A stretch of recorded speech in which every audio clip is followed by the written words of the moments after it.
Welcome, Buttercups, to another exciting episode of Topic Discussed tonight.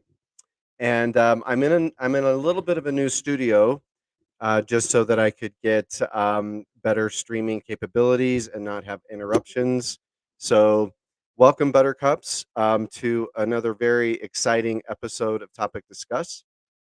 And I am just going to bring in our guests here. But before I do, I just want to remind everybody to set up their subscriptions to Topic Discuss. You can join by just hitting the join button, and you can join at three different tiers. But I think in order to really help us to continue to do the work that we're doing, joining as a full tier three Buttercup will is it's pretty inexpensive, but it actually, I hope, will help us to continue to kind of spread our message together as a team. So I'm going to bring in our illustrious guests. First, I'd like to welcome Roger, our co-host. How are you, Roger? Well, it's cold in Idaho, but I'm counting the days until I'll be heading to Southern California, and I have now scheduled uh, a week in St. George, so I'll be letting you know when we're heading, when we'll be there. Sweet. Roger, can you hear me okay with this microphone that I have? Yeah. Okay, great. We'll bring in Mark next. Hi, Mark. Hi, guys. Just unmuting there. No problem. How are you? Very well, Gary. Thank you. Hope Good. you are too. I'm excellent, actually. So we do have viewers watching tonight on our regular broadcast.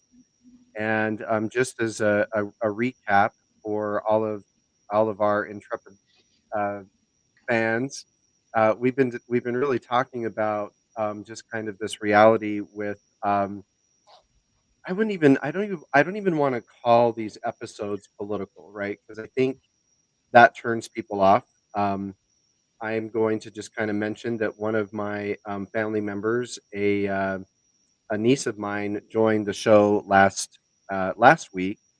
And I think she was very grateful, partly because I think she's only been hearing kind of this propagandized one side of the story. So I think what we're really talking about here is just modern liberal democracies, right? And what liberal democracies have really done for our country, and why that's important for us. Or really, liberal democracies have transformed the world, right? And so part of what I think we're talking about tonight, Roger, I think you kind of, I'd like you to kind of spawn the conversation. But what we really want to kind of get our minds around is if our liberal democracy, or kind of the concept of free markets in the way that they are somewhat check and balance with modern democracies, but also civil rights and just kind of the things that are in institutions that really keep our, I think, peace globally, is under threat. We're seeing very strange, behaviors by certain party. Not again trying not to make this political. So, Roger, I think for tonight's show, you had mentioned the possibility of discussing a call to action. And so I want to give you the floor to kind of talk about what you think a call to action might look like. And then if you want to shoot it over to Mark, we can do that too. But Roger, you have the floor. Well, I'm gonna really turn most of this over to Mark because I think he's really been thinking a lot about it. But what we've done in the last two or three conversations, I think is really terrify a lot of people. Anyone who's been paying attention, and it is a little bit terrifying, I think. But that doesn't really do much for you if you're just walking around terrified. Part of the problem is the fear of people on all sides of the political spectrum, and that creates this completely irrational set of behaviors that we're seeing. I do believe that most of what we're seeing from the far right is based on fear, and that's not helpful.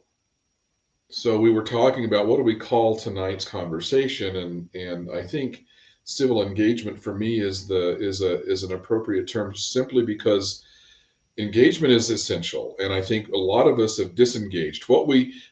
Nowadays, what we call engagement is chatting away on social media and sort of yelling at each other in our silos. That is not engagement. It's almost the opposite of engagement. And civil is, I think, has a dual meaning. One is I think we do need to reinvigorate the sense of civility in our dialogue. We need to get past. I mean, no one is more direct than I am in speaking truth to power, or whatever you want to call, calling out nonsense. But we need also to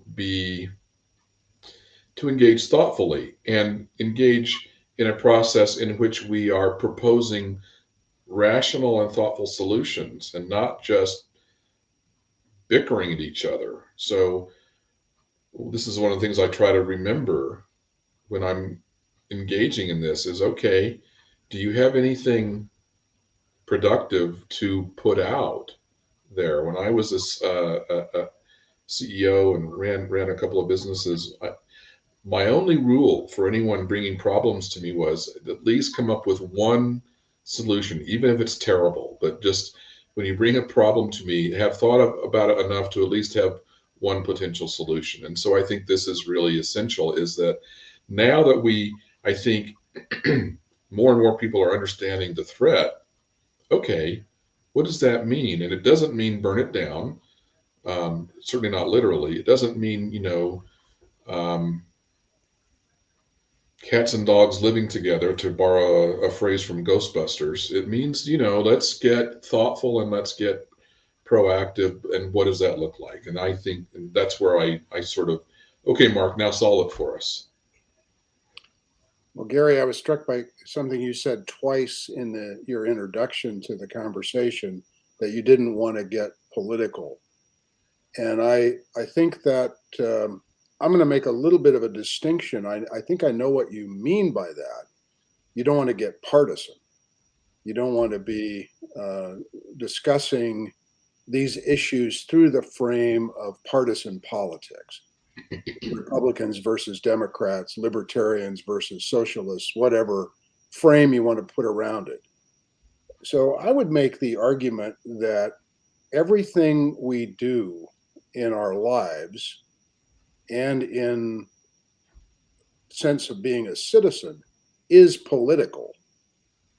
It doesn't have to be partisan, meaning you don't have to come at it as a committed member of one political faction or another. And in fact, the moment that we're in the United States calls for the exact opposite of that frame, not to approach everything on the basis of being, part of a tribe that wants to win the next battle.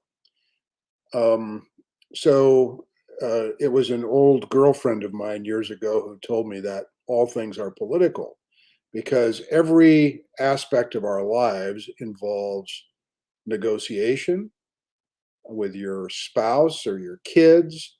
It involves compromise. It involves engagement. How are you going to participate in your own circle of friends and family, business associates? It's a political engagement in a way that involves all of those things and many more. It doesn't have to be partisan. So I was struck in thinking about this conversation today. I had a really kind of a moving experience on Wednesday night this past week. I tuned in to a virtual presentation sponsored by the Mansfield Center at the University of Montana in Missoula, named after the longtime senator from Montana, Mike Mansfield, who still holds the distinction of being the longest serving majority leader in the history of the United States Senate, 16 years. From 1961 to 1977, he was majority leader. Universally admired, I would say loved by people who served with him on both sides of the aisle. So the Mansfield Center, which I'm pleased to be associated with in a bit of a way, kind of tries to model his behavior, civility, decency, character. Anyway, this program on Wednesday night involved Mark Roscoe, the former Republican governor of Montana, two-term Republican governor, two-term attorney general in Montana, Republican National Committee chairman during the George W. Bush administration. Probably could have been attorney general in the Bush administration if he'd have been willing to put, sort of his personal life and family life on hold for a while to become attorney general.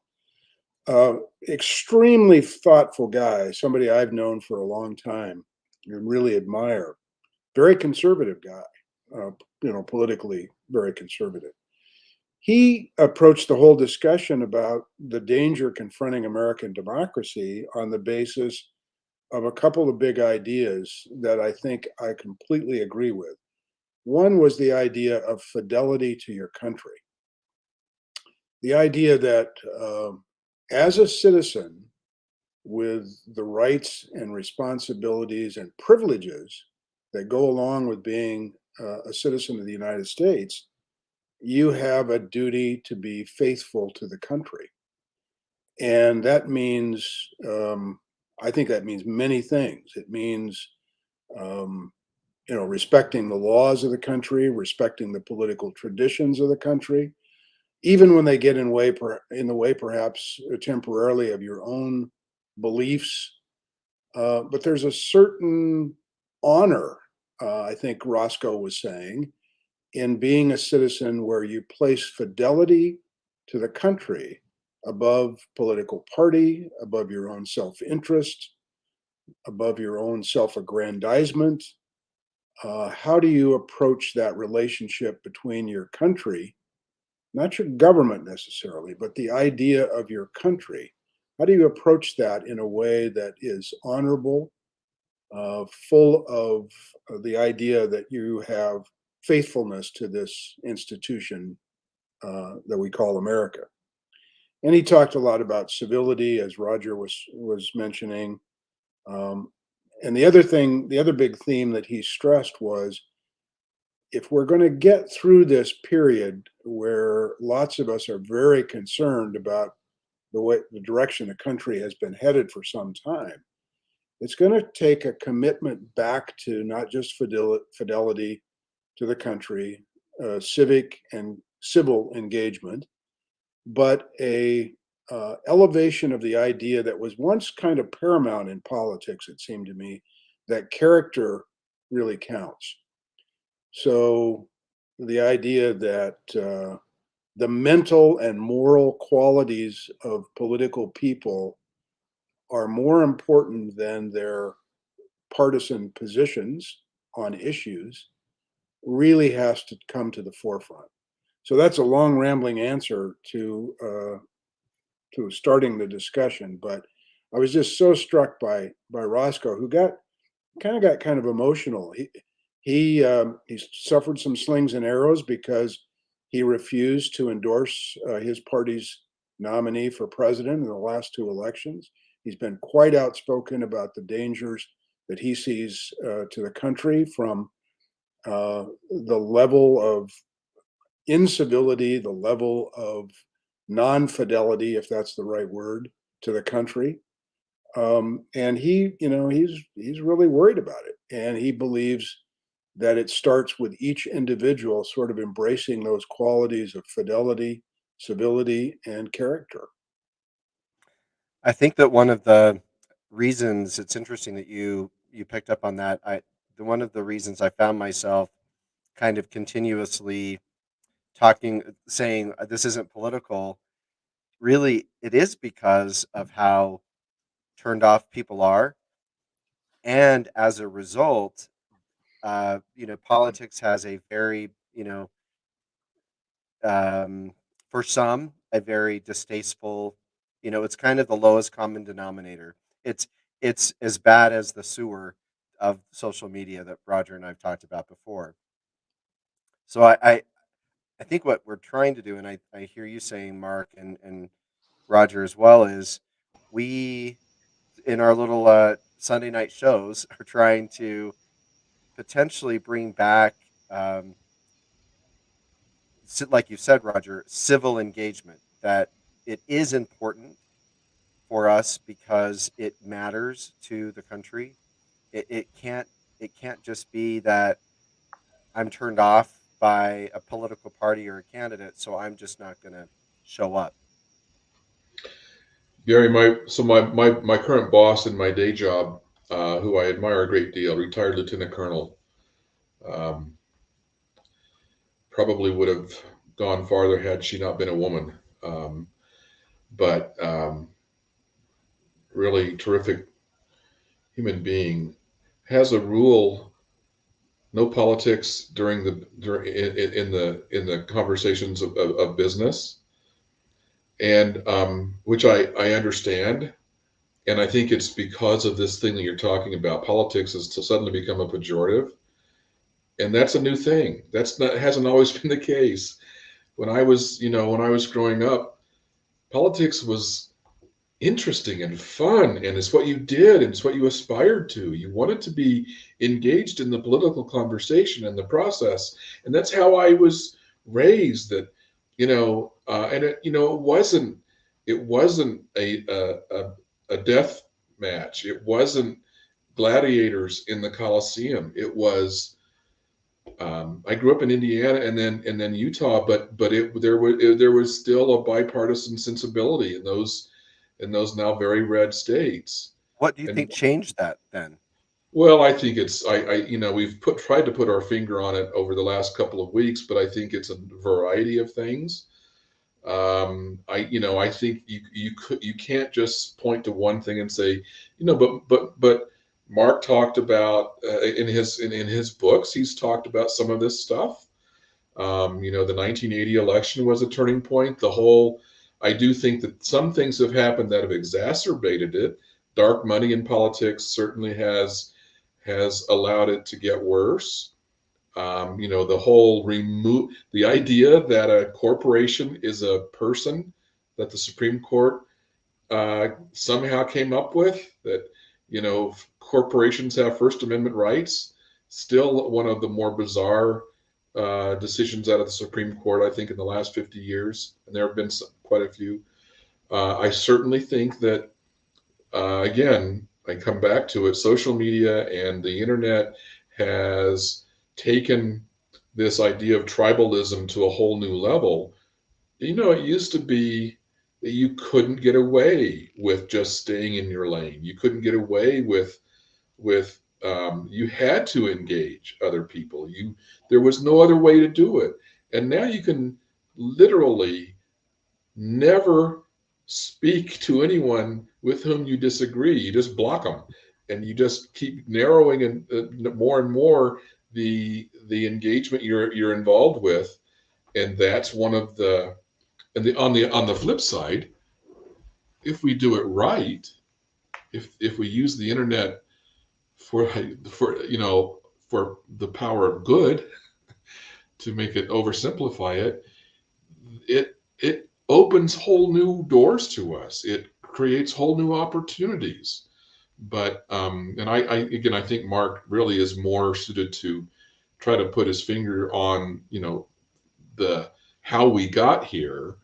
Um, but it's somewhat ultimately to me a bit of a mystery, and which makes it more difficult, I think, to then devise, okay, what do we do about it?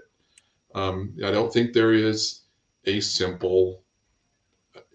Well, another thing I think that has happened over the past 25 years is journalism is slowly being squeezed to death. It's dying.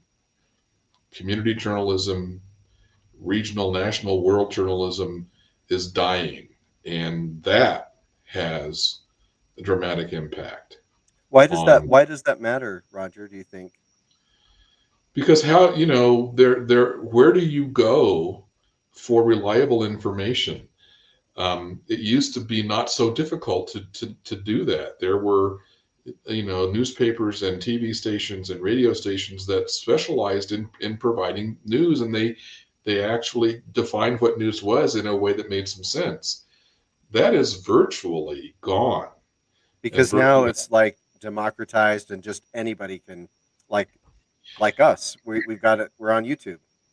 well, and I will be the first to say what we're doing here is not journalism. Well, let me pick up on Roger's thought quickly, and I agree with him completely about what's happened with regard to the demise of sort of your local newspaper and your local, in some respects, your local broadcast stations. Um, I'm old enough to remember that when you had a really strong, engaged local newspaper that existed in many places in Idaho. They were in Idaho Falls or Lewiston, uh, family owned enterprises.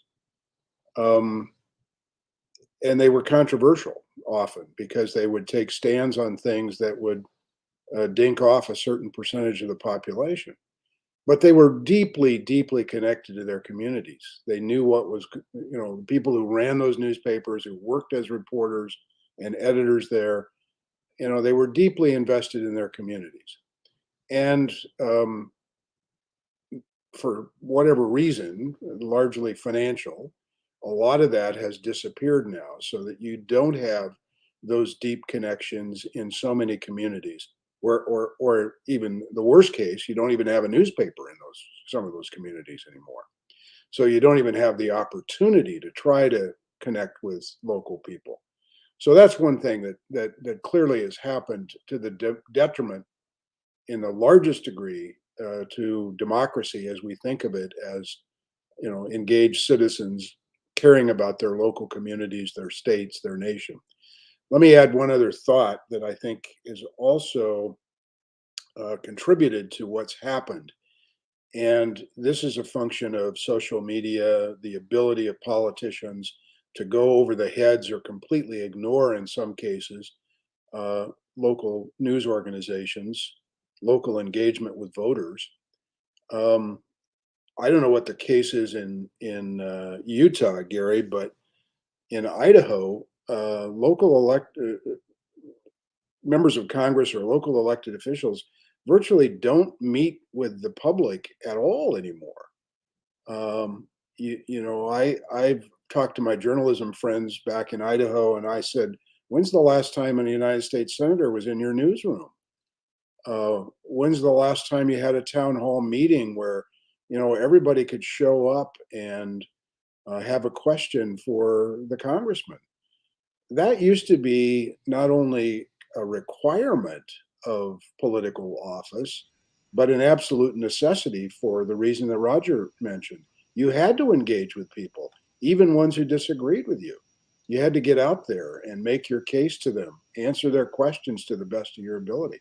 So much of that has disappeared now, and it's really Unless you're a donor, right? well, yeah, and part of that is a function of, as Roger said again, the vast amounts of money that have been screwed into the political system frankly, over the last 40 or 50 years.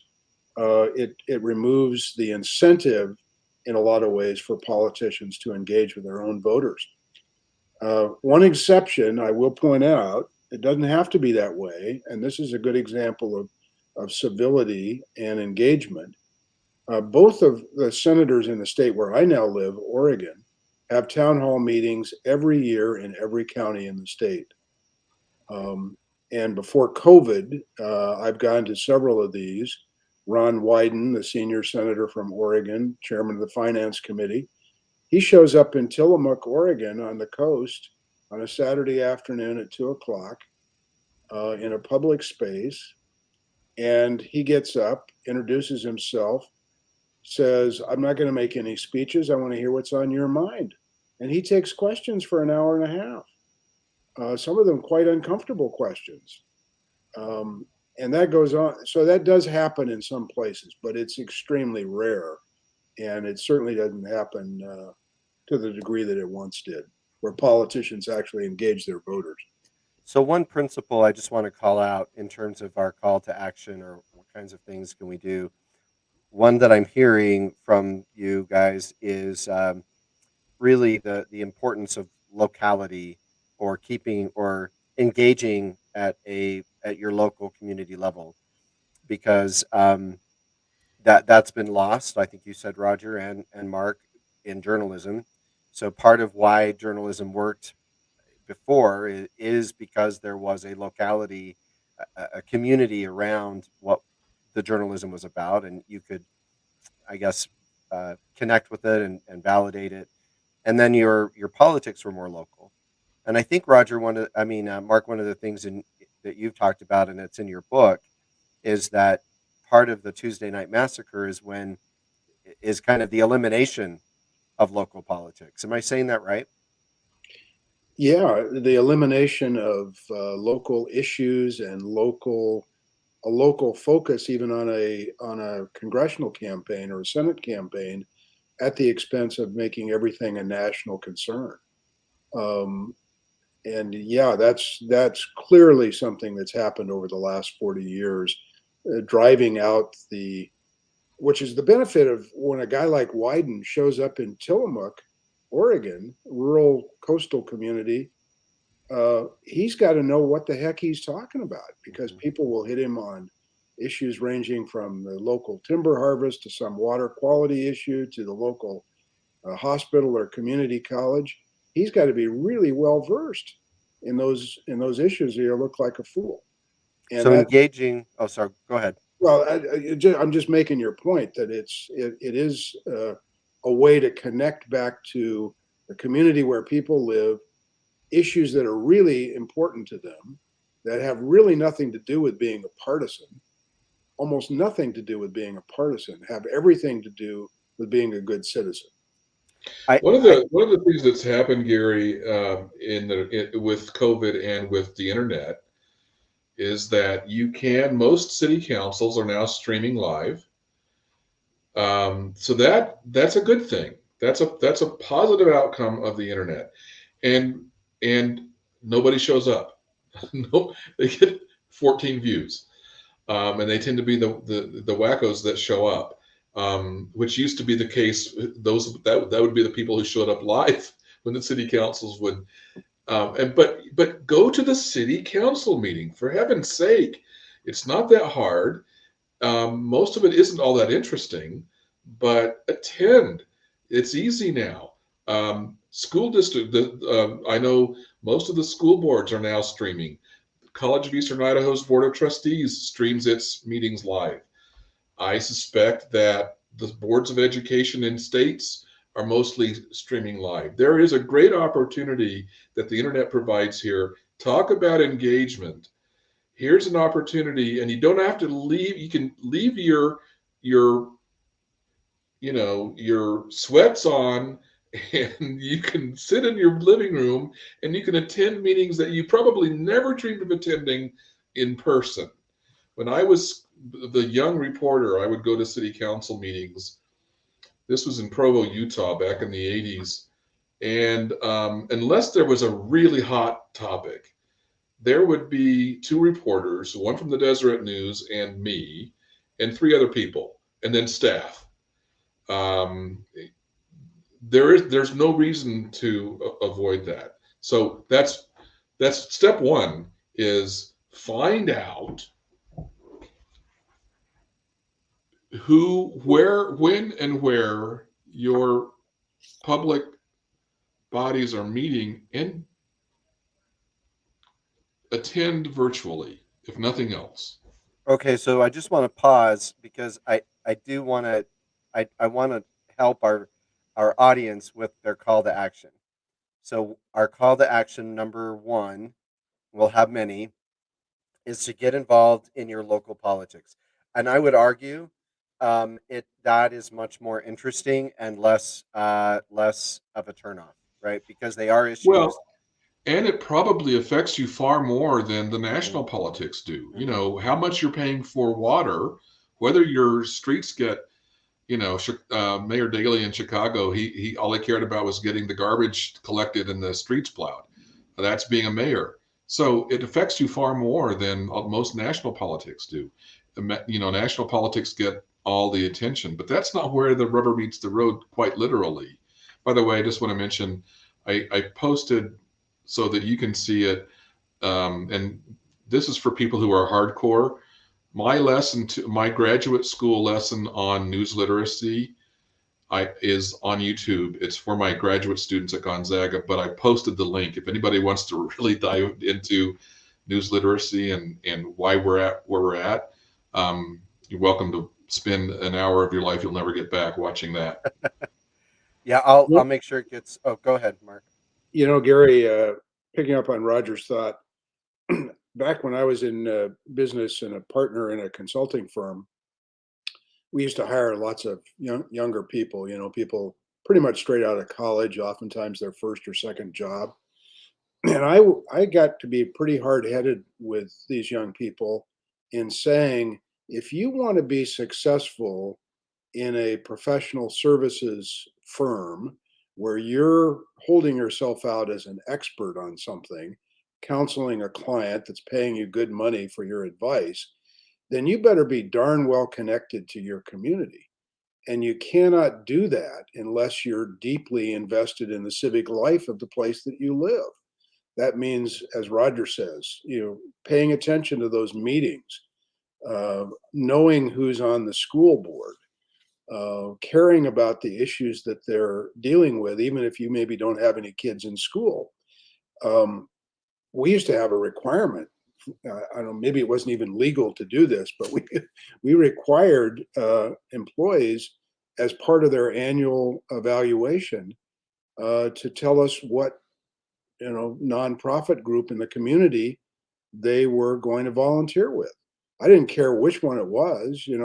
There are dozens of them in most communities, food banks and Meals on Wheels and um, assisting at your local school or being in Boys or Girl Scout involvement. Many, many things that provide a connection to the community, provide an exposure to people not in your own bubble of family and friends, and it's enormously valuable to building community.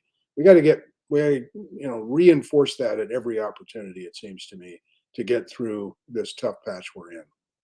So I'm going to ask a favor, and I'm just getting some requests here from the audience. Would If we would be willing, and totally voluntary, but if we would be willing, the three of us, to, and you can just send these to me in email, and then I'll post in the show notes links to each of our local community city council, those virtual meetings. They are virtual here too in St. George. And so pick your favorite or your two favorite, and that you would or your that you'd recommend people engage in. Just and I'll put them in the links in the show notes if that's okay. The Happy other to. thing the other thing I wanted to ask you, so I think I do think that's very important in terms of our, and I think for those that are watching, I know a few of you asked me, well, what are the key principles I should be looking for in a presidential candidate? But I really like that what we're talking about here is what are the key principles for civil engagement, and local involvement is one of them. We'll talk about more here in a minute. What I wanted to ask you is, at what point do we care about, or do we get involved in uh, local to the level of our state? So there's a couple of state representatives, uh, that represent my community to the Utah state legislature. I'm concerned about, like trying to pass a law that private employers um, cannot mandate vaccines, right? So, at what point does that become? I mean, that's still kind of local. It's Utah, but it's not St. George. But the representatives come from my area. What are your thoughts about kind of the state level? I think it's critical. um, absolutely critical. I mean, I think you can think of this as concentric circles, and building out from it.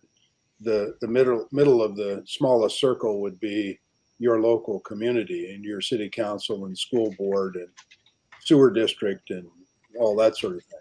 The next level might be the county, and the next level beyond that might be your state legislators, and the next level beyond that might be your congressperson. The next level might beyond that might be the governor or the United States senator from your state. So yeah, I think engagement on issues at all of those levels is a responsibility of citizenship. It's a requirement of trying to get back to the idea that I was trying to make the case for earlier: fidelity to your country, loyalty to the system, and engagement in all kinds of things, particularly when you see them as being important. And I don't mean important just because it's a partisan issue that your political tribe wants to advance, but that you feel strongly about. And then you have to put on the filter of, well, okay, how do I engage? Well, engage civilly. Understand that there might be more than one point of view about this, that you might be in the minority. Uh, Approach it with character, approach it with honesty, approach it with facts. All of those things, I think, fit into the funnel of how you participate in a democratic system. Just approach it. Just approach it. Just start with anything. Um, I think we would all be surprised, all and anyone paying attention would be surprised that in most cases legislators do read emails. They don't get that many. I mean, you would think they get tons and tons. They really don't. A letter, a written letter. I know this is really really ancient stuff here. This is like, carving out in stone. A letter to a state legislator or a congressperson, they're going to read it. Someone on that staff is going to read it if it's a congress member. The legislator is probably going to read it, but I don't even. I mean, to Mark's point, I don't care what position you take, but say it. Even if you don't think you have a position, you probably do about something. You care about something. Pick a topic and send a note. Um, Go to a city council meeting just for giggles. Go to a county commission meeting just for giggles. I mean, you want to, county commissioners tend to conduct their meetings in private because anytime there are two of them meeting, it's they make a quorum. And they in many states, they are county supervisors. In California, they're sitting next to each other in their offices all day, and they have a meeting, once a day or once a week or twice a month. Go see one. Show up.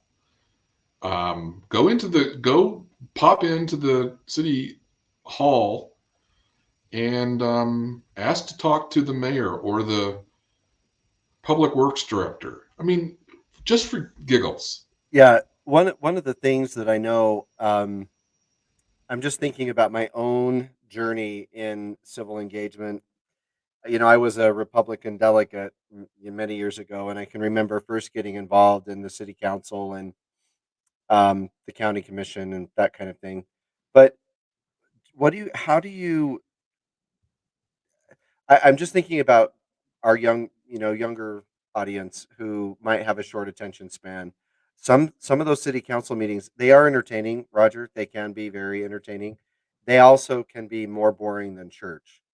And so I'm curious about how your thoughts about, like, yeah, we're asking people to engage and in this, day and age of kind of short attention spans, are there things that we would want them to pay attention to while they're watching a city council? I'll throw this out and then I'll let Mark give a better answer. But so multitask. Go put. I have 4 screens on my desk. I know not everybody is that because I have 3 jobs, but I am often, doing more than one job at once. So multitask, have it going in the background and just pay attention from time to time. It's better than not paying attention at all. It doesn't matter. Um, this excuse that, well, I don't know, or I just, I'm intimidated. Oh, shut up. Just, um, just engage. Part of the reason that people get elected to city councils is that they're the only ones who care. They're the only ones who run. And so oftentimes we end up getting people in the city council who aren't particularly well qualified. You'll be surprised how much you actually know and yeah, a city council meeting can be death. So, I'm not saying spend, but put on some music, light a candle, have a pizza party, play the drinking game, Wouldn't it be whatever, interesting if employers incentivized their employees to wouldn't participate? it? Well, I've always thought we all live in fairly small communities, Idaho Falls, me on the north coast of Oregon, Gary and St. George. The price of admission in being involved in government or any other aspect of civic life in your communities, pretty much the price of admission is just showing up. I mean, honest to gosh, if you wanted to be involved in some cool not for profit in any one of our communities, all you'd have to do is let people know, I'd like to help. I'd like to be involved. I have such and such a skill that might be useful. I mean, people will, pass out in their pass out on their feet when they get that kind of an offer from, particularly from young people. I mean, I can't stress that enough. Most of these organizations, nonprofits that I'm involved with or and I'm aware of in our community are people by, old farts like Roger and me, not young people. And we're constantly on the lookout for younger people who want to be involved, who have things that we know they can contribute instantaneously to the betterment of the communities. And so the price, as I say, of admission is just to show up, just to want to be involved. And frankly, those nonprofits are a great way to get into the more political aspects of your community, meaning the city councils or the school boards, the local food bank or the local, Boys and Girl Scouts are going to have political issues. I don't mean partisan issues. They're going to build a new clubhouse or they're going to do something that requires engagement with the city government or the county government. So it's a great way to get uh, into that process by being involved in a nonprofit. Almost always they have some issue that comes before local elected officials. If an Yeah, under 30, I'll just say this real quickly. Roger said you'll be surprised how much you'll come away thinking, oh, geez, how did that guy ever get elected? I mean, come on. I know more about what he's talking about than he does.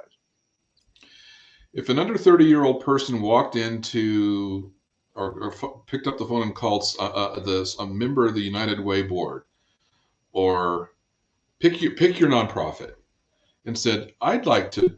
How would I get to go about seeing if I can be on the board?" And they would throw their arms around you with tears in their eyes. And if nothing else, it's great for a resume. A lot of employers love to see that stuff. But more than that, of course, that Mark's right. The United Way board. So when I helped establish the United Way of St. George back in the mid '90s, and here's the sad story is we had to establish it under the Cedar City United Way at the time because we didn't have one and Cedar City did. Um, and so we had to connect to Cedar City for a couple of years. But um, there are environmental nonprofits in all over St. George that would, again, someone under 30 walks in and says, "I'd like to be involved in some way." They would never they would never let you go. So there is no dearth of opportunity. And the dirty little secret, I think both of you guys would agree, is that um, there's a great amount of personal satisfaction in being involved in those kind of community organizations that are doing good things in their community. I mean, it's way more satisfying than your day job to be volunteering for the local library or the food bank or whatever it might be. Much more psychic gratification, much more sort of spiritual connection when you're doing things for other people, making a difference in the community. One of the boards that has more impact on your life than any other is probably not elected in your town, and that's the Planning and Zoning Board. That's usually appointed, and they are only making recommendations, most of which are taken by the city council because they don't want to have to deal with it. That's why they have the planning and zoning boards. And if you want to get into the guts of local politics, planning and zoning is where it's at. Yeah, how's your community growing? Do you have concern that things are growing too fast or not fast enough? Where's the new schoolhouse going to be located? All of those things in the purview of planning and zoning efforts in communities.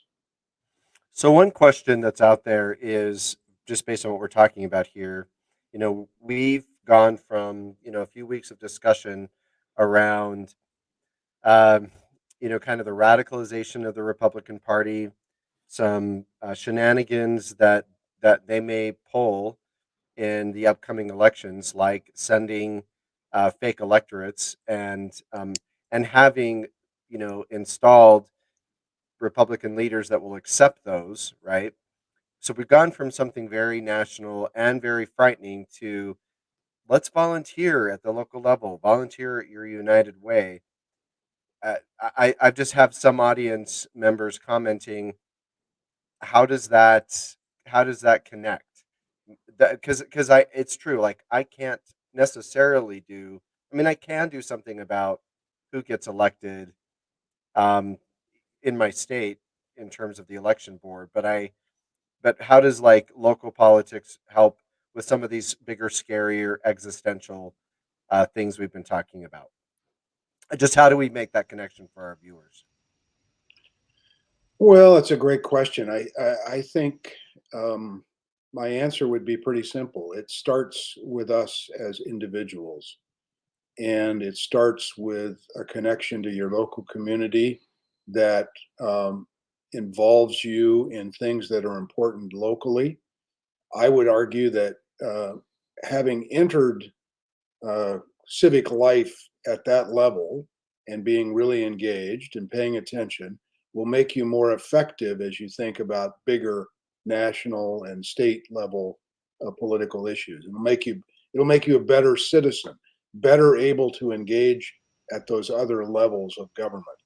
So I would not, in any way discourage anybody who's listening or thinking about these issues to think about how to become engaged at the state and national level in political discussions, volunteering on campaigns, supporting candidates, writing letters to the editor, all of those things that are involved in being engaged in the political process, voting, volunteering as a poll watcher, all of those kinds of things are enormously important. But you got to start someplace. And my much uh, my much smarter wife often tells me, concentrate on your zone of control. What's your ability to influence things? Well, I'm probably not going to influence a vote in Congress this week, one person. but I can sure as heck influence my community in a number of different ways. And I would argue that if you get in there, roll up your sleeves, get engaged, you will inevitably become more effective working your way up the political system. I sometimes think that this idea that, oh, this is bigger than I am, I can't, it's an excuse. You know, wipe out the excuse. It's not bigger than you are. Democracy dies from the roots up. And so where the, where the action is in our towns and states and counties. And so just do, if if if everybody did one thing, forget about engaging in, getting all worked up about, and I'm worked up about it, but getting all worked up about Trump saying he's going to pardon the the insurrectionists. That's a big thing. I can't stop him. Um, I mean, I can get all worked up, but I can't stop him. But can I um, have an impact on where the freeway exit's going to be? Where, I mean, and these are not small things, these are big things. We alluded in a couple of weeks ago to, the creation of the freeway system, how in some ways it was segregationist in how it was built. Well, um, there's that sort of thing where streets go, um, that sort of stuff. That's a big deal.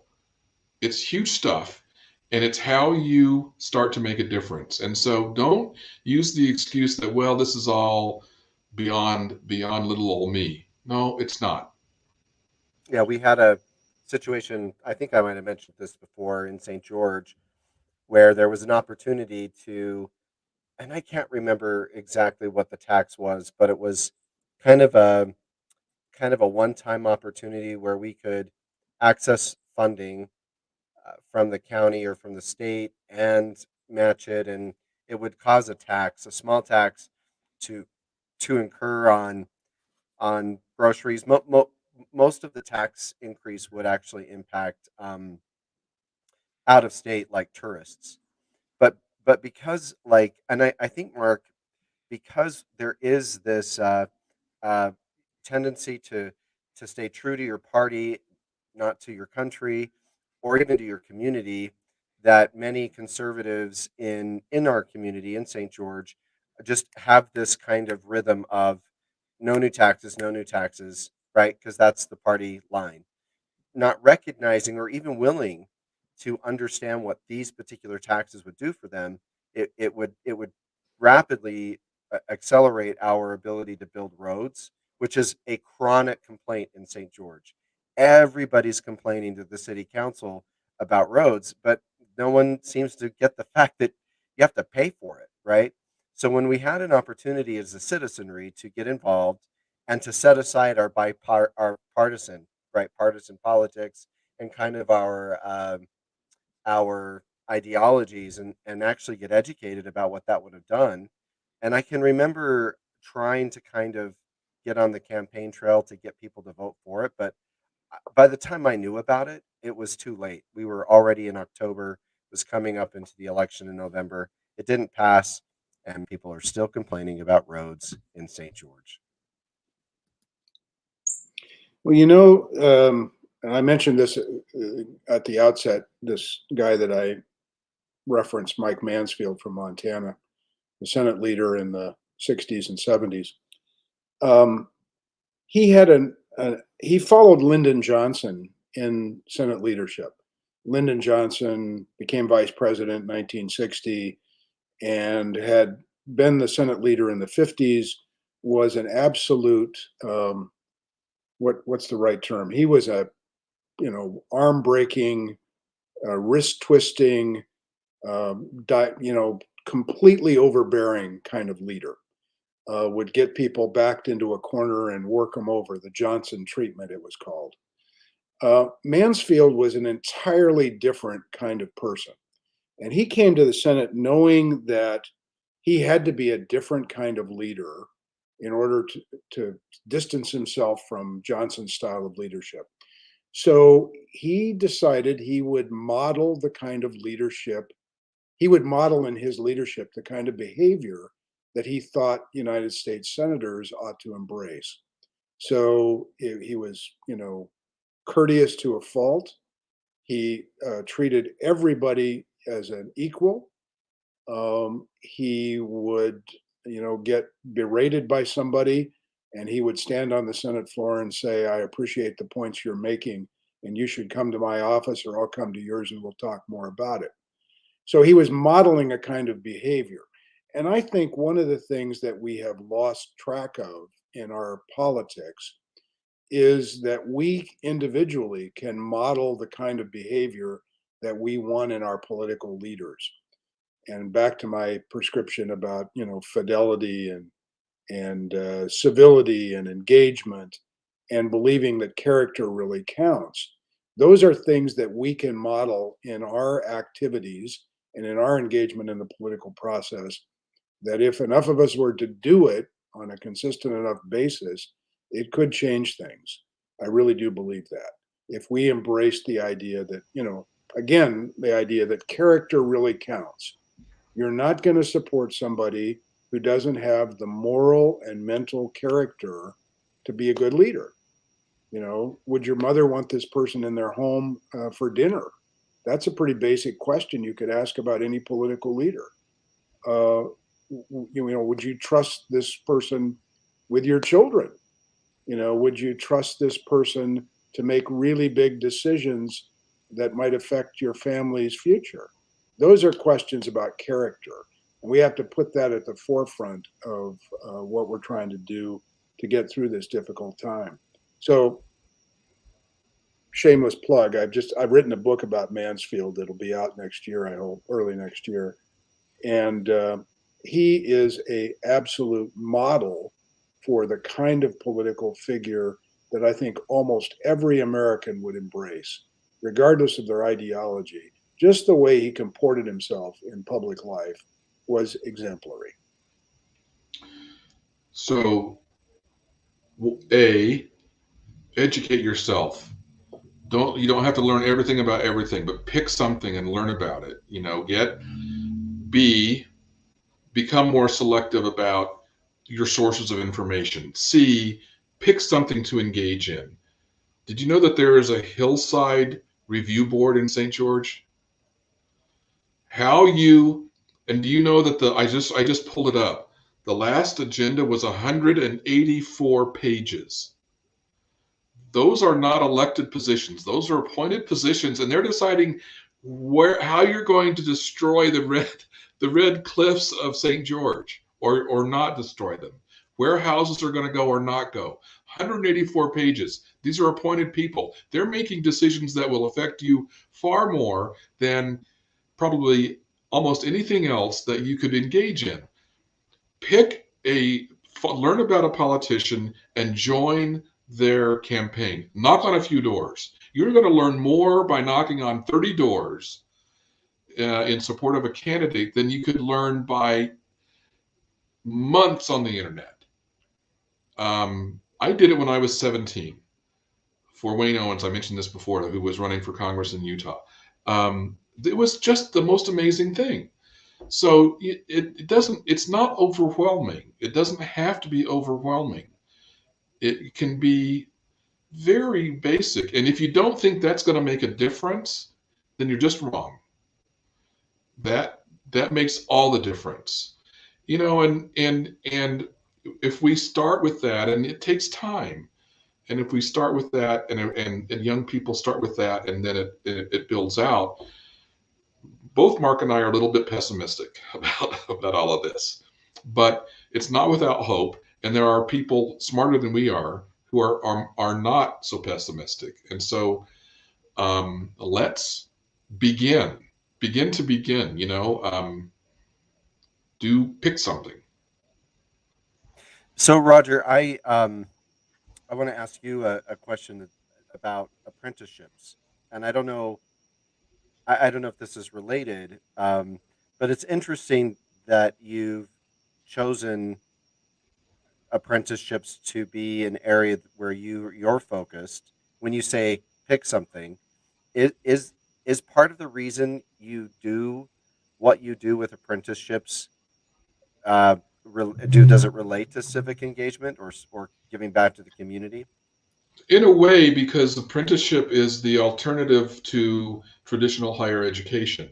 And so when you look at big picture policy and the monster issues that Mark and I like to grapple with and talk about, they often come down to these more fundamental questions. How do you educate people who aren't going to go to college and probably shouldn't go to college, for whom college is going to, I mean, college isn't for everybody, and everybody isn't for college. So it's one of the things that in Idaho, 60% of our 18-year-olds do not go on to any post-secondary education. Apprenticeship is the alternative pathway. And yes, so it does have um, big picture impact. It's a policy question taken down to the individual human level. I I think it might make sense, just because as we are wrapping up our show, maybe we could, Roger, um, give you the platform next week to talk about apprenticeships. What do you think, Mark? I think that's a great idea. I know Well, we have Mark, some if audience Mark, members if who. Mark didn't think it was a great idea, he's too polite to say so. No, I think it's an absolutely vital subject. I really applaud what Roger and the group that he's working with are trying to do to inform employers and potential workers of the opportunities that need to exist out there and do exist in many ways. So I think it's a vital subject. Here's the deal. I'm willing to make. I will be happy to talk about apprenticeship ad nauseum, hour upon hour. But for the purposes of this show, only if we connect it to the bigger picture. And I think this is the important part of what we're talking about here is it's all interconnected. The big policy is interesting and fun, but it ultimately comes down to human beings at a very one-on-one level, and that is, so long as we make those kinds of connections and talk about how it can flow outward from that, then I will be happy to start the conversation and then turn it back over to you all to make it sound better. You make it sound great, Roger. I don't think you realize that a big reason why we have the engagement we do on YouTube is you. So people want to hear it from you just as much as they want to hear from the rest It'll of us. it'll we'll see. A little me goes a long way sometimes.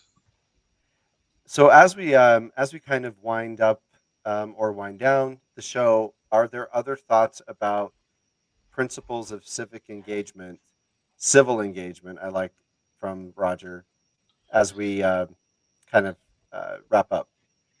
I want to give Mark the final word because he's thought about this and is more articulate on the topic than I am.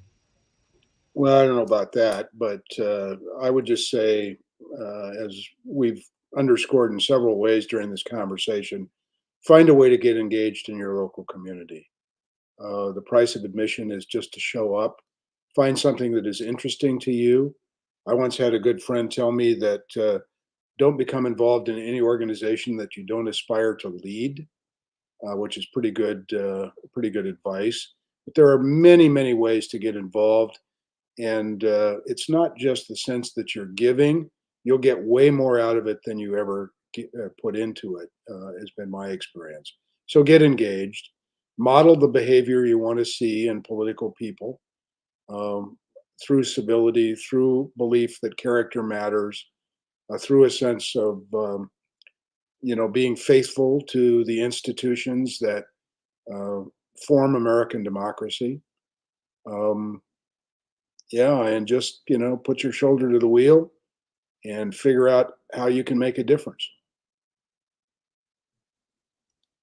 Thank you, Mark, so much. And I do want to ask you, I've had a few audience members, if you would also reiterate the books that you have published, because they are one, and I'll put links into, but just if you could plug those as we end. Thank you for the chance. First book I wrote was about a mostly forgotten United States Senator from Montana by the name of Burton K. Wheeler. The book is called Political Hellraiser: The Life and Times of Senator Wheeler of Montana. He was prominent in the 20s, 30s, and 40s. Lots of aspects of his life that are still remarkably relevant to our politics today, I think. So that came before Tuesday Yeah. Massacre. Tuesday So night. I'm sorry. well, so would we recommend, or Roger, Mark, that our audience read that first before the Tuesday Night Massacre? Does it matter? I would say that the second book, Tuesday Night Massacre, is probably more relevant to our current politics because it does try to make some connections between those 1980 campaigns that we talked about a few weeks back and what's going on with money in politics, the nationalization of these elections, away from state level issues to always focused on who's going to control Congress. So that book is probably more relevant if you're interested in. I say it's just one piece of a bigger puzzle to explain what's happened, particularly to conservative politics in the United States. Tuesday Night Massacre, 4 Senate elections, and the radicalization of the Republican Party. Both were published by University of Oklahoma Press. They're available widely, Amazon and you know all kinds of book sites online from the University of Oklahoma Press. So, something we're going to offer from Topic Discuss, if you do sign up a perk, if you do sign up for our tier level 3, then we will, Topic Discuss will will send you a free copy of Tuesday Night Massacre. So that'll be an extra perk for signing up for our Good. tier level Thank you, 3. Gary. Absolutely. So, thank you again, gentlemen, for taking time. Um, I know that we have a really interested audience in the fact that they know that on Sunday nights at 4 p.m. Mountain, 3 p.m. Pacific, that they have a show that they want to watch and that they're interested in watching in. So thank you for being willing to do this, and I've really loved it too. So thank you for taking time to do it. A lot of fun. Thank you. Stay warm, Roger. Put another log on the fire. And Thanks so much. we will see you next week. And